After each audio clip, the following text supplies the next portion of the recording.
आज हमने जिस चीज के बारे में पढ़ना है वो है हमारे पास फॉर्मूला मास। अब हमने देखना है कि हमारे पास फार्मूला मास क्या होता है। तो जो फार्मूला मास है ये इसकी मायना ये बनती है हमारे पास इसे मॉलिक्यूलर मास के नाम से भी जाना जाता है। इसे हम फार्मूला मास या इसे हम लोग मॉलिक्यूलर मास भी कहते हैं। अब फार्मूला मास या मॉलिक्यूलर मास दरअसल क्या है? फार्मूला मास या मॉलिक्यूलर मास की बात है total total number of masses in a molecular compound। molecular compound किसी भी कंपाउंड या मॉलिक्यूल में कितने मास मौजूद हैं, कितने एलिमेंट्स मौजूद हैं, उनके कितने एटॉमिक मास मौजूद हैं।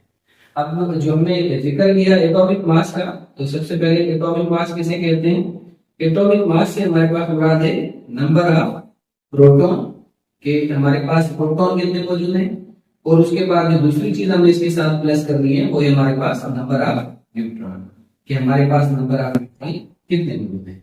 मिसाल के तौर पर हमारे पास एलिमेंट ए है, इसके पास 10 न्यूट्रॉन है और इसी के पास 10 हमारे पास प्रोटॉन है, तो 10 और 10 हमारे पास 20 हो गए।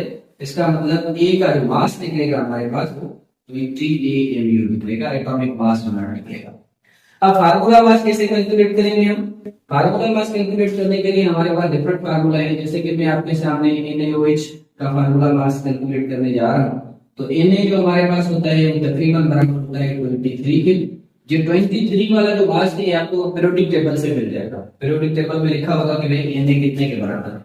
इसी तरह से ऑक्सीजन जो है हमारे पास 16 के बराबर होता है, हाइड्रोजन जो हमारे पास है वो 1 के बराबर होता है। जब मैं दोनों को प्लस करूंगा आपस में तो 3 और 6 हमारे पास 9 और 1 10 बनते हैं, एक ऊपर चला गया, 3 और 1 4 यानी 40। तो ये हमारे पास 40 AMU बनेगा।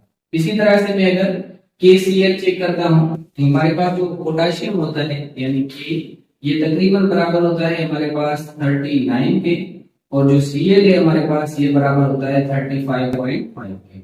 तो 5 के 5 आ गए, पॉइंट का पॉइंट, 9 और 5 हमारे पास 14 बनते हैं, एक ऊपर चला गया, तो इस तरह से 4 4 और 3 हमारे पास 74.5 हमारे पास जवाब निकलेगा।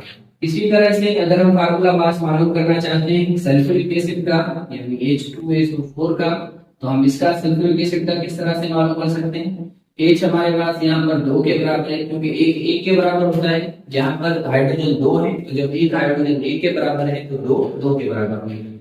सल्फर एक ही है हमारे पास, ये 32 के बराबर है। ऑक्सीजन एक 16 के बराबर होता है, यहाँ पर 4 है, तो जब हम 16 को 4 से मल्टीप्लाई करेंगे तो जवाब हमारे पास 64 आ जाएगा। अब 2 और 2 4, 4 और 4 8, और 3 3 और 6 9, तो हमारे पास 98 AMU हमारे पास इसका भी आंसर आ जाएगा। तो फार्मूला मास से मुराद ये होती है कि जितने भी एलिमेंट्स हमारे पास मौजूद हैं इन तमाम एलिमेंट्स के मासेस को आपस में कंबाइन कर लिया जाए। Sum of all elements known as formula mass या मॉलिक्यूलर मास। तो उम्मीद करते हैं ये चीजें आपको समझ में आई होंगी। अगर समझ में आ गई है तो ये नीचे दिए हुए सवाल आपने हल कर लेने हैं। आपने ऑटोमेटिकली KOH और NaCl और NaF इनके आपने मुझे आंसर कमेंट सेक्शन में दे दो। बहुत शुक्रिया। के इनके मास क्या होते हैं।